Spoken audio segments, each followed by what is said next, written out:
The AI itself, if it has bad data, then it will produce hallucinations or false information. Here, we're talking about neural networks, which has the potential to be self-replicating or self-learning. President BBM pag nagsispeech siya, ang daming mga 600,000 emoji na parang tinatroll siya, di ba? We're not using it because there is no law and we're not into the habit of breaking any law. There's not even a law penalizing troll farms.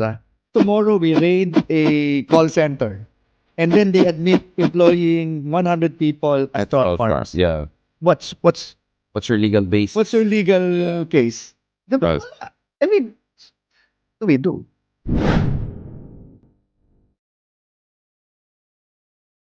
Trolls, disinformation, and national security. These are extremely important themes that we want to talk about today with someone who knows a thing or two about them. And of course, no less than Yusek Jeff. Thank you very much, Yusek. Again, of course, we have been having a lot of conversation over the past few years on this issue. But ngayon, medyo mas yung star value mo ay umakyat pa lalo, diba? I mean, because of your yung mga congressional hearings. Balita ko dun sa congressional hearing, dahil hindi sumipot yung ibang trolls, ina-attack nila ako. Bakit si Darian na hindi niya pinadala? Because I posted something last year based on an interview, and this is important because we want to go to basic definitions, right?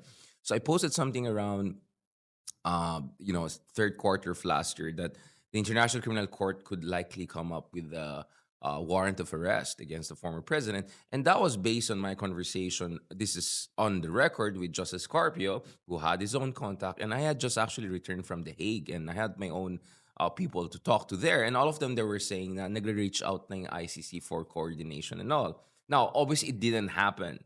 So I realized that some of our friends are using that to say, di ba si Darian fake news peddler din siya? So, Yusek, you tell us, was that fake news or just wrong prediction or like optimistic prediction? How can we make a distinction between malinformation, misinformation, disinformation? Very good. And, yeah. so essentially, what are these 50 shades of, Yeah. malaise when it comes to But informational? that's a good question, Richard. No, kasi meron na ngayong trilateral committee hearing, and then people are just saying, "Oh, this is against freedom of expression, etc." So let's just clear things out. Do you know that misinformation, disinformation, and malinformation is so important a concept that the United Nations themselves have defined it? No, so it's now there is now a global definition about it. So let's start with misinformation. Misinformation is just wrong information, and everybody can be wrong. And so we're not against that. We're not after those people who sometimes make bad predictions. Sorry. Like, sorry. Akala ko akit yung stock market, hindi pala, etc. I thought that this and that, these are diba, to err is human. So that's misinformation. It's just a faux pas. It Yeah. is. Yeah, okay. But disinformation is different. Disinformation is using incorrect information to influence. So may malis na rito. Right. So that we're against. Yung And ba then- yung fake news? Ba? Yun yung fake Okay. news, yes. And then last but not the least, yung malinformation. Now, this is very difficult, especially dun sa mga kabataan ngayon na, alam mo, 3-second, ano lang tayo eh, 3 Attention second span, attention yeah. span. Yeah. Malinformation is using correct information, but removing the context or putting it in a different context. Example, meron ako kunyaring suot na mamahaling relo, pero hiniram ko lang yon. And then palalabasin nila, oh, kita mo, he can afford a 1 or 2 million peso watch. He must be corrupt. So they took a correct photo and then they used it in a different context. Another example, BSP selling gold. BSP selling gold is nothing different. It's not malicious. It's a regular thing. But then you use that correct information and put it in a different context as if parang nagiging malicious yung ginagawa ng BSP. That's malinformation. So what we're against, and what we have to guard against is disinformation and malinformation. Now everybody can err. Misinformation, we're not against that. As long as you say, I'm sorry, I was mistaken. Oh yeah, And we gave a million caveat. Si Justice Scarpio, meron pa siyang di namin sinabi anong taon. Something like, lalabas yan sa September, but we didn't say 2024. So immediately. So, and everybody makes such predictions. So, And then sometimes goes right. And, for me naman, my explanation is at the end of the day, it's an executive decision and I don't control what the president wants and what DOJ wants. Sabi ko, it was just an understanding that at least on one side of the equation, there was a certain push for that. Anyway, I know that's not within the purview, but I think that was important. because literally some of the people na show cause or there were reciting, our case, my case, and Justice Carter said, bakit hindi silang tinatawagan? But I think I'll be called to that TRICOM, but as an expert, so manda kayo, yung mga who went after me. But isn't then malinformation a subspecies of disinformation? I mean, That's correct. Yes. like rather than a separate category, I think it's just a subspecies. I have, ako kasi parang expose ako dyan ng matagal dahil sa issue ng West Philippine Sea. Correct. Napansin ko na yung mga, I mean, let's call them for yung mga pro-China trolls or yung mga hindi ganyan kamakabayan na mga kaibigan natin, hindi ko nasasabihin na makapili. Talagang yung mga sinasabi namin, kunyari, ito yung dapat gawin natin sa West Philippine Sea. Pinapalabas nila na warmonger kami. Gusto namin guluhin. Parang, hindi. This is just deterrence, right? Or we will cite international law or UNCLOS, and then they'll take it out of context and say, no, but you cannot, but China invoke exemption. But so nakita namin there's a lot of selective usage of information and references to international law that makes it look very credible. And some of these purveyors of this information at least have some background in international law or international relations. So it gives them also kind of a false authenticity. So I'm not surprised na itong playbook na yan is now being used across a whole range of narrative building at the expense of our national security. So, Yusek, for the purpose of our audience, para maintindihan nila, ano yung mga biggest concerning malinformations na nakita natin na may pakiang DICT? Because, I mean, kung marites lang ito na malinformation, hindi na natin hawak yan, di ba? Yes, yes. So, sometime in July of last year, we called a disinformation campaign where they're quoting the president as if he's calling for retaliation sa China. Disinformation yun kasi ginaya yung boses niya pero hindi siya yun. Another form of disinformation is nung kinopya yung itsura niya tapos parang may, as if may ano siya, no? May tinitake siya na Right, drug. this is the whole Polveron, Yeah, the Polveron fake thing. news. Yeah. So that is disinformation. Now, malinformation. Malinformation, for example, is that the archipelagic law does not apply to the Philippines. So that the Philippines has no continental shelf. And this is being paraded by quote-unquote academics that are pro-China and saying that, technically speaking, the Philippines has no claim, there's no EEZ and has no claim to any part of the sea because we're not part of any continental shelf. We're just small islands put together.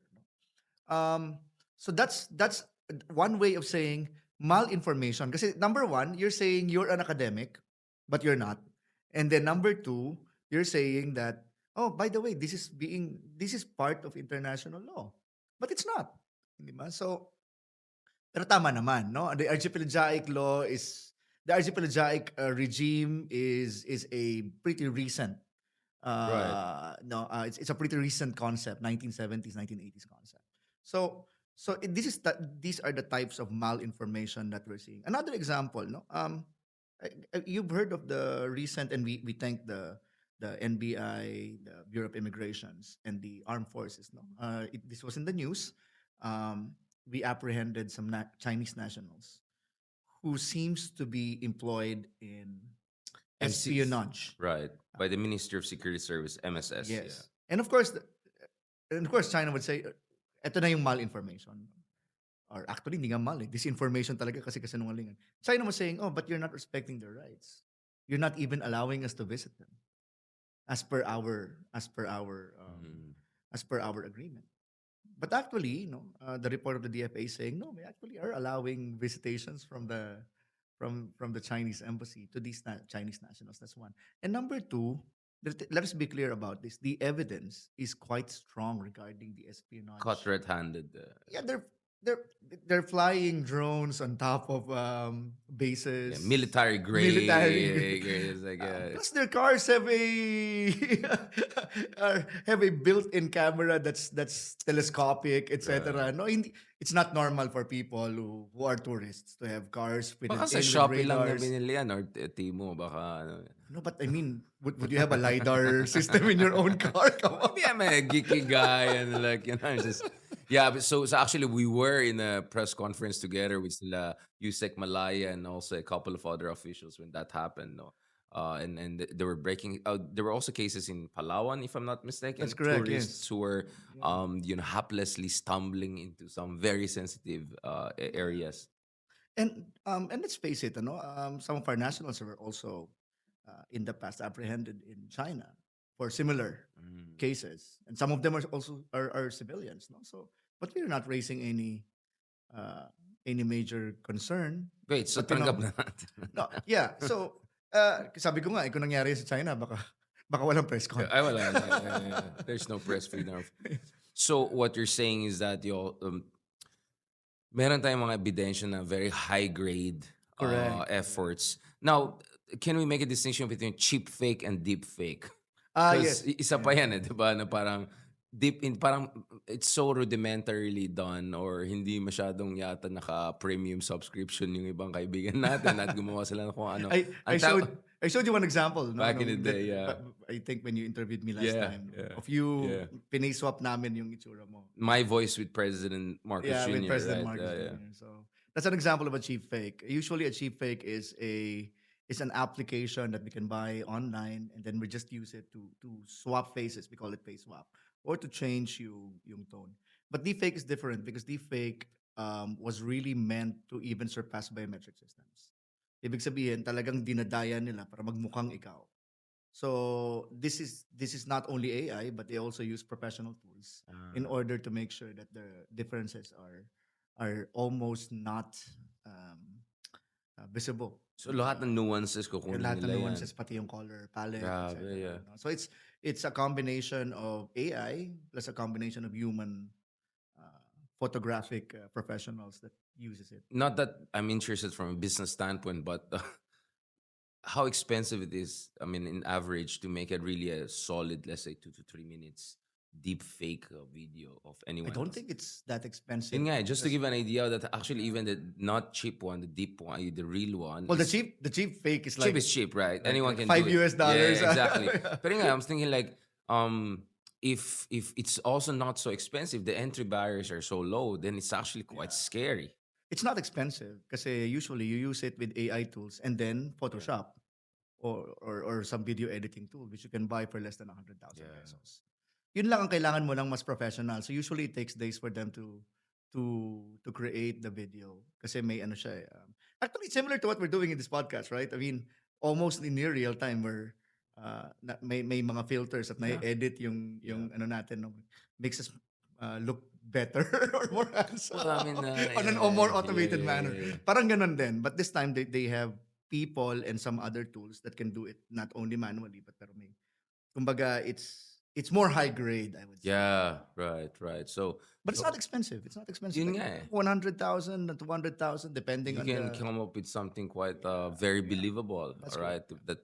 That could, unfortunately convince a significant amount of people. So, nakakatakot na siya in a sense that, I was looking at some of the works on AI and how they have been improving on an exponential scale. Some were looking at like every year 10 times better, for instance. Although some would say that's quite an exaggeration. But, like the other night, I was just talking to some folks who were using AI to look at, sentiments, online and digital footprint to be able to predict yung Senate race of Philippines. And quite interesting yung some of the movements and data I saw. So, for instance, they were able to see 2 weeks, 3 weeks earlier than a lot of analog surveys that akyat ito mga kandidato na to. Let's say Amy Marcos going up, or let's say going down, or let's say, I don't know, Kiko becoming more competitive, things like that. So you can see how significant it's improving and how it's so very affordable. I mean, Correct, this was a yeah. quite small San Francisco-based company who was doing that, and they were asking me for giving on-the-ground expertise. So ako yung parang, I make it high-grade looking, right? Yung parang sinasabi mo na my intervention.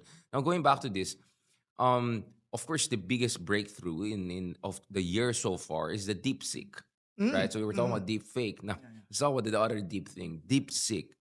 What does the DeepSeek phenomenon really say? Because on one hand, maraming natutuwa kasi parang parang na-booking na exaggerated, purong hype lang yung mga big tech sa US, asking for billions and billions and if not trillions, right? To say we need to invest this and that. And some would say DeepSeek was a kind of a way to burst that bubble. And Nvidia saw a 16% drop, which for a multi-trillion-dollar economy is hundreds of billions of dollars, right? So on one hand, w- does that mean that China is really becoming a kind of an AI superpower? And the fact that DeepSeek was different in one sense, right? Um, Not only was it developed very cheap, right, with kind of a lower grade semiconductors, but you could see the inner skeleton, right? Para siyang beta, ng Correct, games, correct, di ba? So this is a complete different business model. Except correct, by the correct. time many people caught up with it, parang bawal na yata, you have to have China-based phones na to get into it. Because I was so interested to ask it very interesting questions, right, about the political situation in China, and I'm sure I was never going to get a good answer. From your standpoint, or from the DICT, I mean, particularly, like, what did the DeepSeek phenomenon really mean? Okay. Now, now, uh, before I answer, I would just like to contextualize. AI is a very difficult subject, and the ethics of AI falls not only on the content but also on the algorithms or the mathematics used in order to create these predictions.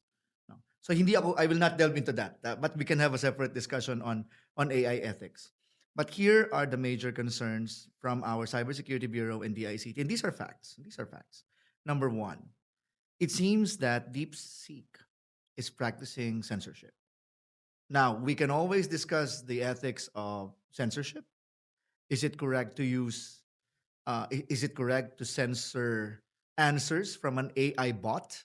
For example, you ask about the nine dash line. Right.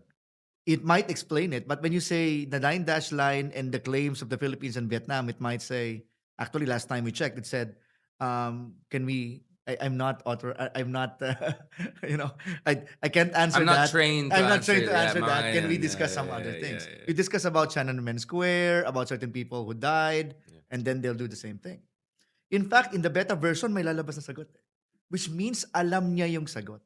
Lalabas. Interesting. And I have a video of that. And then i-delete niya.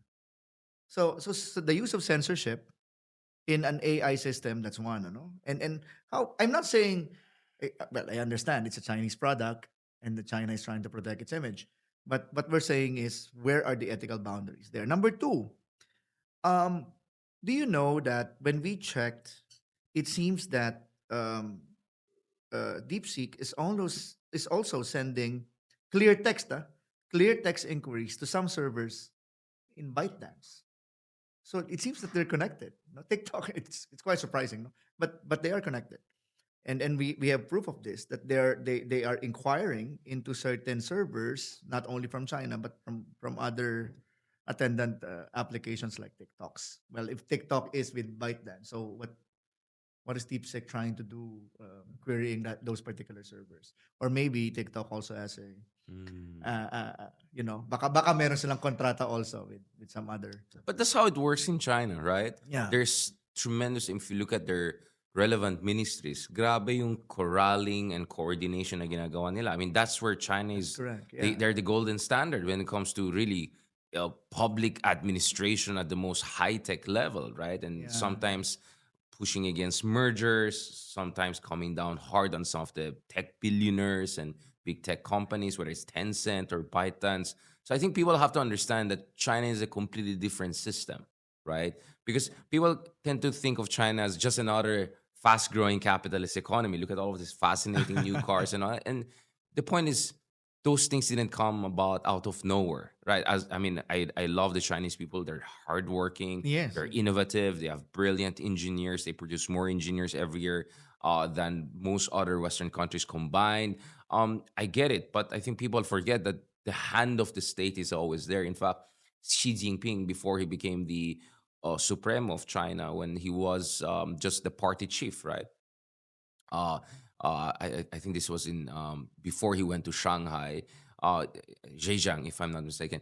He wrote a series of essays. He used to write op-eds, and one of them was like, "You need two hands. One is the hand of the market, the so-called invisible hand of the market, certain degree of market competition, but the other hand is a decisive hand of the state." To make sure the market moves in the right direction. These are writings out there that you can find and research about. And we, as scholars of China, have been writing about these things for quite some time. So in real time, we're seeing that. So going back again to the DeepSeek one, DeepSeek, before yeah. going to TikTok, because that's another interesting conversation we can have. Yeah. Um, what does it tell us? Because it just tells you the depth of capability of China and their ability to uh, not spontaneously, but really come up with these breakthrough moments and then immediately reintegrate it into the kind of a state system. That's Right. correct. So Yes. DeepSeek now you can use it to enter different government offices. Mhm. We know in China the threshold is very high. So a Tesla car cannot enter any government offices. No government offices are encouraged. In fact, they're actively discouraged from using any software that is not China developed. Yes. Right? I mean, even yung mga Microsoft Word, ganyan, hindi pwede yan. And of course, I know the context because the context was yung si Edward Snowden, yung whistleblower from the US intelligence more than 10 years ago. He said that actually the US software was being used to infiltrate the China systems and all of that. So after that, they completely wiped out anything that is not China developed. So this is the level of technological sophistication we're seeing in China today. Are you worried that people may get over impressed with China and then just haplessly download? I mean, are Filipinos should Filipinos be careful with downloading this new interesting stuff coming out of China? Number one, I think that having many tools available for the public. Let's separate two things. First, the public is fine. If you're using it for your research, just make sure that you have multiple tools, and then you compare which whose answers actually are more academic and whose answers are more censored, I guess. No, so having multiple. But don't tools, use it in my classroom because you're gonna get Yeah, a you're gonna- zero. You're gonna get a zero. Yeah, So, yeah. so in these particular examples, it's okay that you have many tools. Now let's talk to the sa ano naman sa public sector, especially for use of government. Now here we have to be very careful. So the OST and the ICT are jointly developing, no, under the administration of the president Bongbong Marcos, are developing our own AI capabilities for managing our own data, so that we don't have to use any foreign other. Because our data is sovereign. And remember, you as you trusted your data to government. You can't avoid it. When you applied for your PhilHealth, Yeah. minsan nga hindi mo alam, automatic yun eh. Di ba? You Yeah. have your PhilHealth, you have your ITR, you have your BIR, etc. And it is to the best interest also of government to use this data in a more harmonious manner. So here, we don't have to use these foreign, kasi alam natin, nagpapadala sila ng data to their own servers. Eh. Of course. So here we have to use our own data, our own AI systems, which we are developing along with the OST, so that we can have a more secure data analytics tool and a machine learning tool for our own use. And we laud the OST, for example, because they're also trying to use AI, for example, in more in to help mankind. For example, in order to preserve our own indigenous languages, which are disappearing. Not because people are disappearing, but because people are transforming and they're using more localized, Hybrid, hybrid language, yes. language, and then but we have to preserve these indigenous languages, because from here, I'm not a student of sociology or anthropology, but I know that these are important in order to trace our history, etc. No, so um, for public consumption, and let me be clear, for public consumption, go ahead and use whatever tool that you need to use, but be careful and just be mindful of how these things or these AI systems communicate to the outside world and to their internal systems, like I mentioned sa DeepSeek. Now, for security purposes, yung sovereign data natin, yung data ng public, ng mga taong bayan, for that, I think we need to be more circumspect.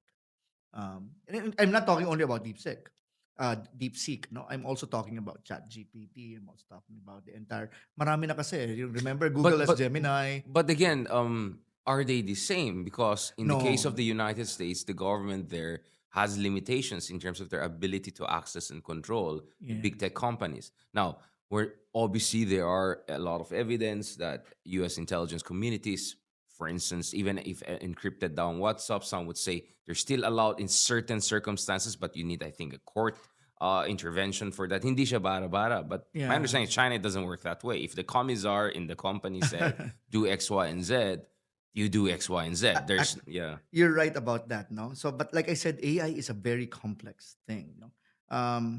How would I say it? So, I was present in the launching of the AI report by the British Embassy. I was also invited to the AI summit in Paris, but I wasn't able to come because of some visa problems.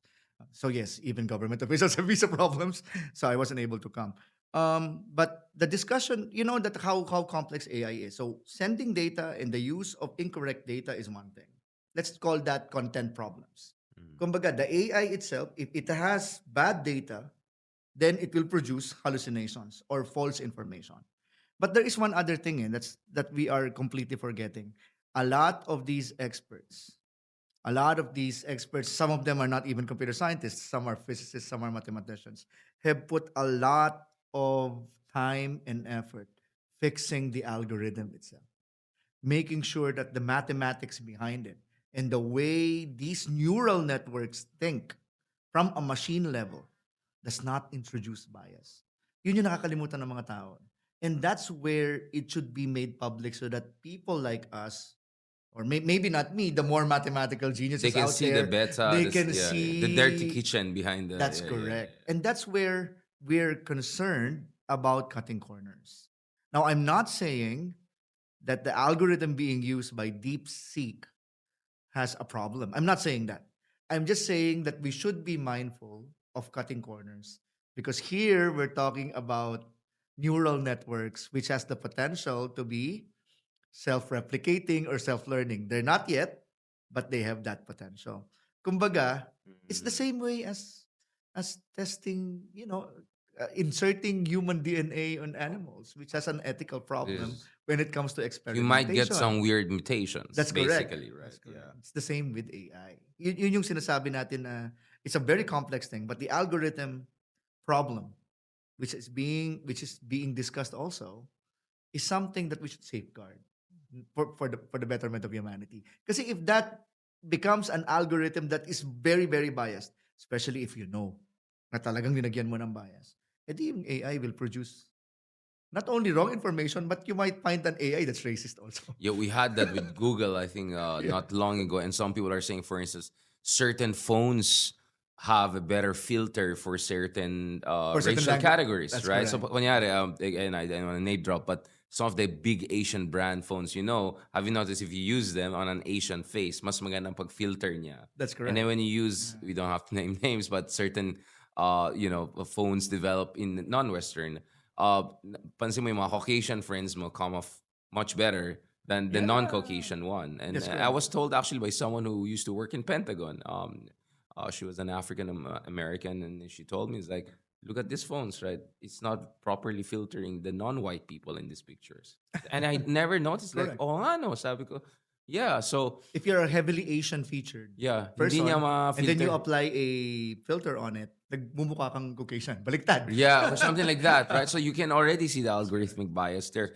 Nevertheless, I mean, you have been in your current position. Obviously, previously you were in the private sector, but in your current position in the past 2 years, 3 years alone, it's the compression of time, no? The cycles of innovation, or what, the Correct. Schumpeterian creative destruction, right? It's really fast. Correct. Anong, like in just the past 2 years, Yusik, ano mga napansin mo in terms of this constant battle to get the algorithm right, this constant battle to make sure you have certain ethical parameters, and also national security wise in terms of our adjustment? I think with AI, we still have a lot to learn. And I think the private sector is outpacing government regulations. I think we should have a basic framework of ethical standards for the use of AI and for the development of AI. And that is being developed. Sa United Nations, malayo pa eh. But we have to ask a lot of questions. For example, putting AI into lethal autonomous weaponry. Diba? And these types of discussions has to be discussed not only with us, but also in the international community. So there's a lot of things that we have to deal with. And in fact, The European Union has developed a kind of framework around yes, AI. they did.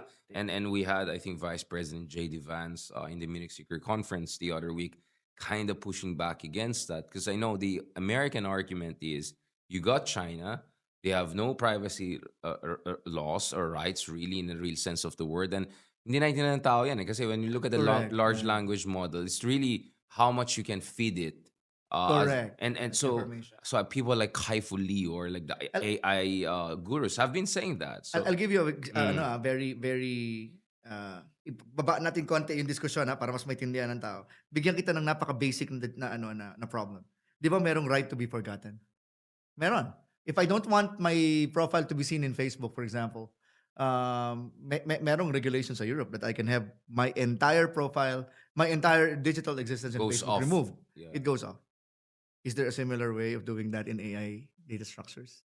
That's so difficult, especially because persistence is a characteristic of the internet. In fact, merong internet archives, ha. So meron So talagang for life server. ka na, yo. Oo Yeah, nga for eh. life ka na. So that's thing, things that we need to talk about. I know. And by the way, the private sector advisory council and the president have been this. The private sector advisory council had suggested some ways of creating an AI council, and the president also ordered DOST and DICT to come up with a AI roadmap. DTI also has a AI roadmap, but it's more about the industry. But we have, you're right. We now have to. There is now a presidential directive that government has to look into this and create a governance framework for AI. Kasi mahirap kasi everybody's using it eh. Yeah, everybody's using it. And yun nga, so can we, yung ginawa nila sa European Union, could that be a blueprint for democracies? Because I think, Yeah, I think obviously, so. Europe is known for its robust bureaucracy, and some would say it's too robust. As I said, I just mentioned the American critic of that. There's also this argument that, if we don't do it, China will do it, and then we'll have a structural competitive disadvantage, which could have very strict geopolitical implications. Pero pagdating sa atin, at the end of the day, if we want to develop an ethical framework, pwede ba point of reference, for instance? Yes, actually, we're using that. Yeah. European unions and also the UK's AI safety report. By the way, which ang Pilipinas was represented there. Right. Mr. Ligot represented the Philippines there as a private sector consultant there. And also, there are similar discussions happening in the United Nations, for example. Pero mas political naman doon. No? Halimbawa lang, I already mentioned the use of AI in lethal autonomous weaponry, Yeah. etc. So yes, we're active here. But I would like to discuss a third problem. Sabi Please, ko nga, please. AI is a very, very, It's an immense world. it's if a I immense can- world. Yeah, Another problem is displacement of workers. I'm not saying they're gonna lose their jobs. Huh? I'm just saying Yeah. that their jobs will be replaced. Have you heard, for example, Richard, of a job? May job posting na ngayon na AI trainer, prompt engineer, for example. So may trainer na may prompt engineer. What the hell is a prompt engineer? It's a way of it's a prompt engineer. A person's job is to be able to ask precise questions or structure precise questions to an AI. So what I'm trying to say is these yung the way we learn we yung jobs natin ngayon, we need to also be trained in AI if we want to move on, especially sa BPO sector which contributes significantly to So our AI proficiency. AI proficiency on multiple levels, from engineering to how to use it properly. Kasi dati-rati may EA ka nagagawa ng presentation mo. Ngayon si Copilot ng Microsoft. It can even lay out your presentations yung for Zoom you. namin sa, I'm sure any professional like Zoom namin sa UP. So after I teach class, right? AI will come with all of this summary. Correct. With And summary. sometimes it's even better than what I noticed while listening. Like, oh nga no, yung sinabi na yan, diba?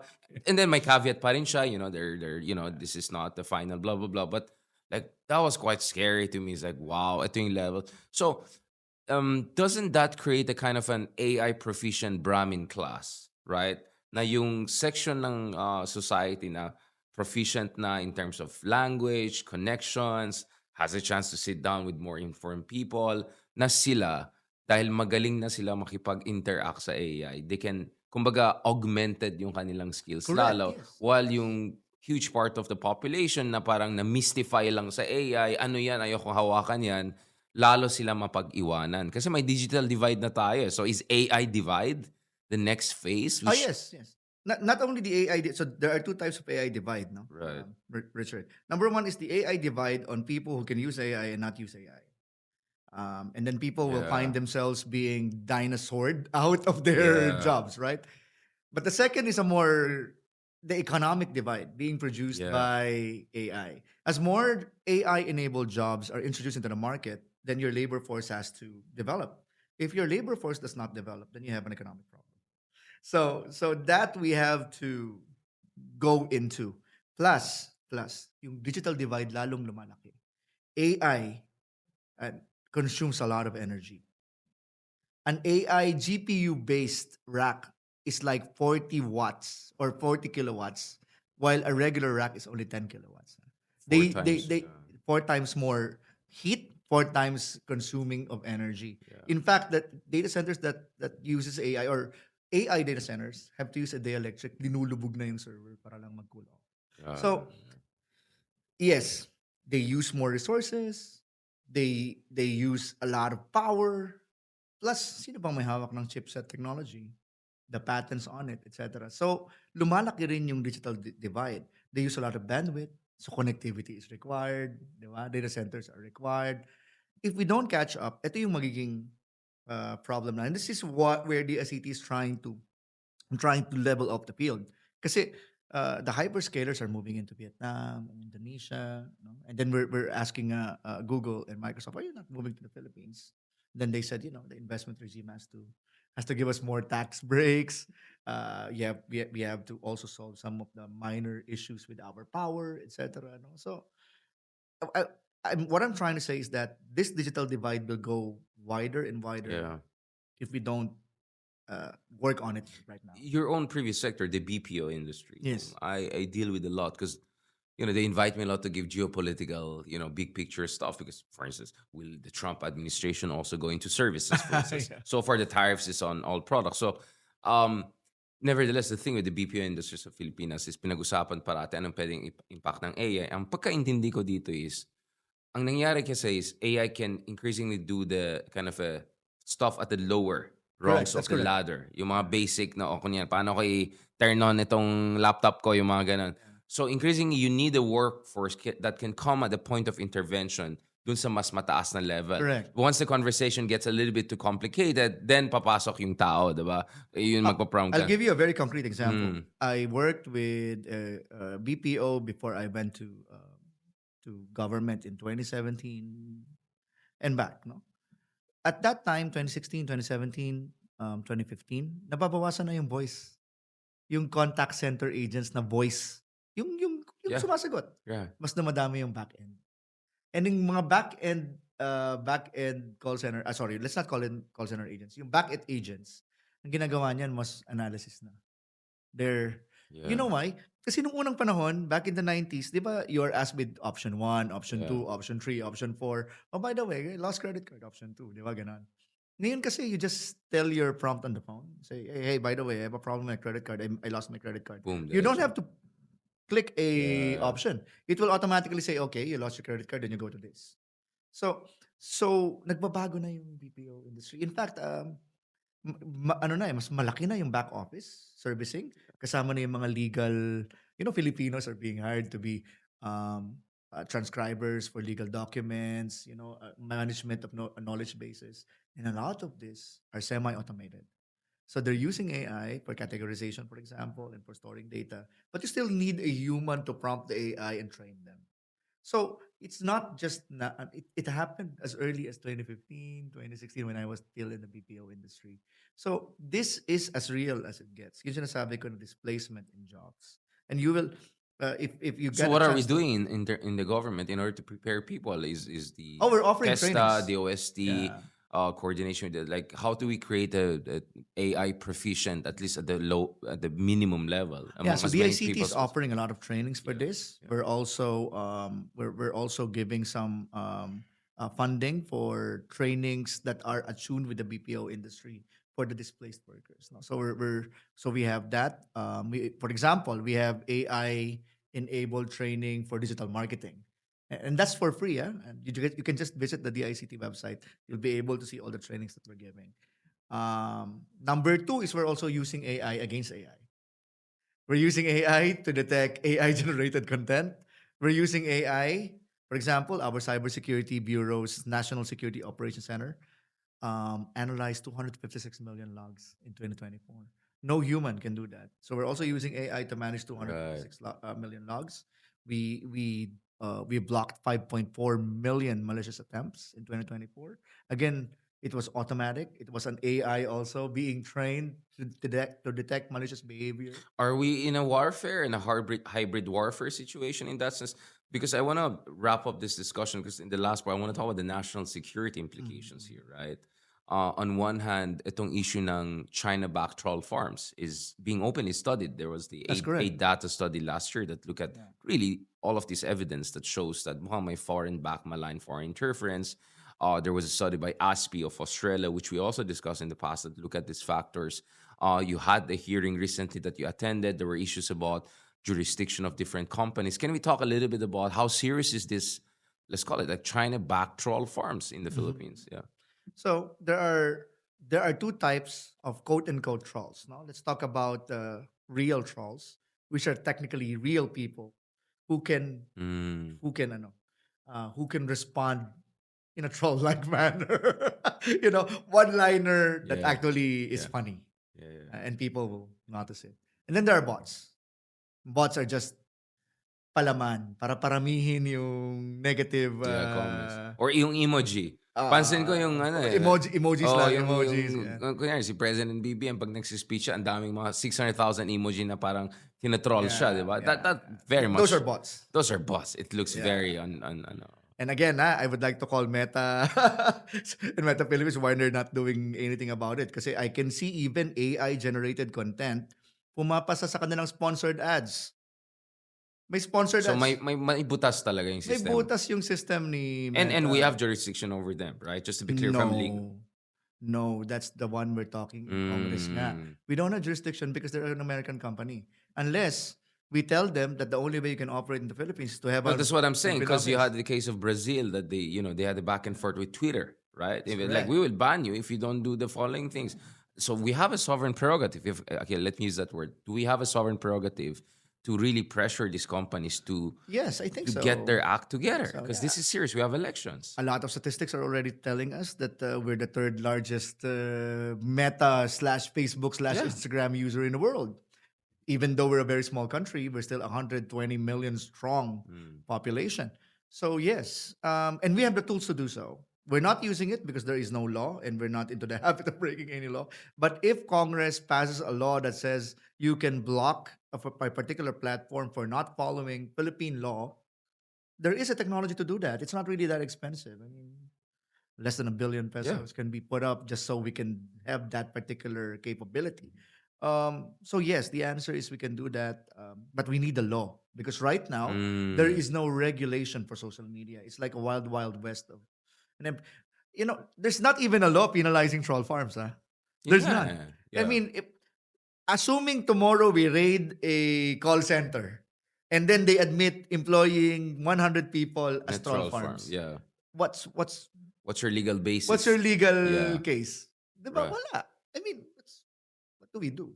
So Mm. so we need to, and there is by the way, there are bills passed in Congress as early as December of last year, penalizing troll farms. Kasi you're spewing propaganda. And let's face it, propaganda and the use of information in warfare is as old as time. Diba? That's why And it could be very dangerous. Like, God forbid, may conflict tayo sa West Philippine Sea, then biglang ma-activate itong mga troll farm to downplay the conflict. Yung pala, may namamatay na mga sundalo. Yung pala, sinasakop na yung Pangasinan or something, then you can create this. correct. Which brings me to the last point. There's no way I'm gonna let go of you without talking about our good friends in TikTok. Yeah. Just when I thought things are getting interesting, so last month I was in ASEAN for a conference, and pagbalik ko, next time, suddenly banned yung account ko. I was like, what? Weird. And then I even appealed it because because I get trollish also. Like if you troll me, basusin mo ako, I'll reply with like an emoji of a clown or something like that. But to use that as a basis to ban you was like, this is like, someone is a bit too excited to ban Richard Hidarian. So I made some calls to our friends here in TikTok Philippines. Thankfully, shout out to them. Inayos sila kaagad. I'm sure you also know these common friends of ours. But my thing kasi is, the very reason I got more active about TikTok is, iba yung market. Pansin ko, andun din yung mga trolls ng isang camp na we know which camp this is. But this is also because now we're seeing the advent of TikTok elections. That's correct, yes. The Indonesian elections last year, ang laki ng role ng TikTok, grabe. Both in terms of campaign strategy and also in terms of consumption by Gen Z. Some would say a lot of the last minute slivers of vote that Trump was able to win over was because he was very active on TikTok. And you can see he even tried to reverse the ban on TikTok once he came into office. So I won't be surprised the upcoming elections in the Philippines could be a quote unquote TikTok elections, yeah. given how Gen Zs are very dependent on this and how it's easy to go viral on it compared to correct, any other. Because on other platforms, you need to have millions of followers or hundreds of thousands of followers to constantly go viral at a certain level. Ang hirap yan. But with TikTok, anyone can do something viral. What are we doing with the TikTok question? Because it's still for me a mystery. Yeah. Like the guys here, they say all the right thing, but I don't know if they're really calling the shots. I think the guys calling the shots are the engineers and folks in, Of course. in Beijing. Yeah, of course, they're not calling the shot here. But I think that's the reason why you should attend the TRICOM, the Trilateral Committee hearing. TikTok is also not attending, so maybe you should get a face Pressure off. natin. Yeah, but you're right. Now there's another form of malinformation or misinformation, and that is the threat of shadow bans. Tirang hindi mo alam na ban ka pala, o you are put in an archive. Now I talked to TikTok. I don't know if I'm authorized to reveal our discussions and to the person that I was talking Yeah, to. but to the degree that you can publicly say that at least you're reaching out to them and Yes, trying I to did. share, I did. including my case, na clearly Actually, I I've did. been shadow banned. I take your Yeah. case. Ang sabi nila is that in their community guidelines, they're saying that actually politics and the discussion of politics or like political campaigning is actually not um, encouraged in TikTok, and unlike Twitter, unlike Facebook. Kumbaga, they just want it to be a Happy. very happy place where you can dance and sing. I don't know. I'm not sure about that because I saw some of our friends attacking the government and getting easily correct. millions of views. That's correct. It looks like a certain type of political narrative. So, yun kaya nga na tumataas ang kilay ko. Plus, diba? good luck imposing that particular rule. Because how do you classify satire? Is that for entertainment? Exactly. Yeah. But that's also a political commentary. Kaya in nga an nagpo-post entertaining ako ng view. mga budots Yung mga budots dance. Baka pa nagsayaw ka, hindi ka na nila i-shadow ban. One got through, but the other one hindi. So I think that's a discussion we can make in Congress and would also be very interesting. You think it's urgent? You think it's time? I think. And plus, the ICT actually supports regulating social media platforms. We're not into banning, we're not into censorship. But at least they should follow law.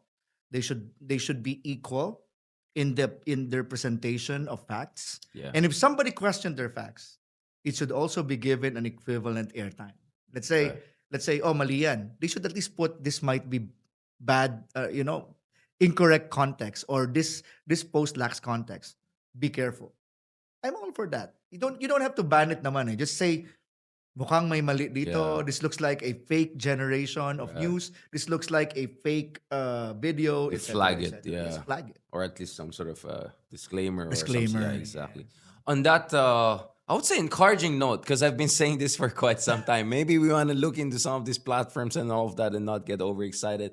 And believe me, I'm saying all of these things with a lot of admiration for what China has achieved throughout the years. I just gave a lecture the other day about the rise of rise of BYD, for instance, and Oh, yeah. and Electric cars. Chinese industrial policy and all of that. So, but at the end of the day, And they have a Leo na. exactly. But at the end of the day, it's national security, and we have a serious problem of all of these troll farms undermining our position in the West Philippine Sea.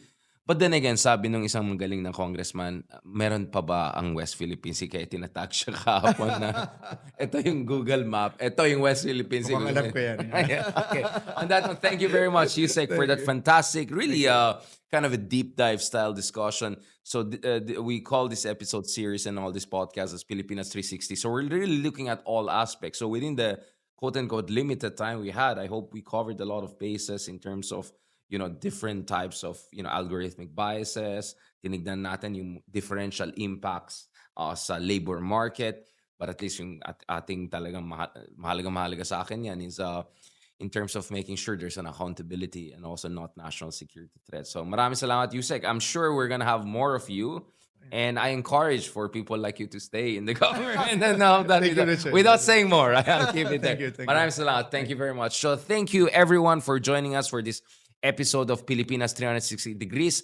Katulad ng pinangako ko, pag-usapan talaga natin lahat ng mga dimensions ng isang mahalagang issue, whether itong issue ay artificial intelligence, na medyo geeky, dorky, technical, or in the future, pag-usapan din natin yung mga more gut issues, food security, economic development. So lahat yan pag-usapan natin dito. And of course, yung ating paborito, issues related to West Philippine Sea and sovereign rights. So thank you very much for joining this latest episode of Pilipinas 360 Degrees.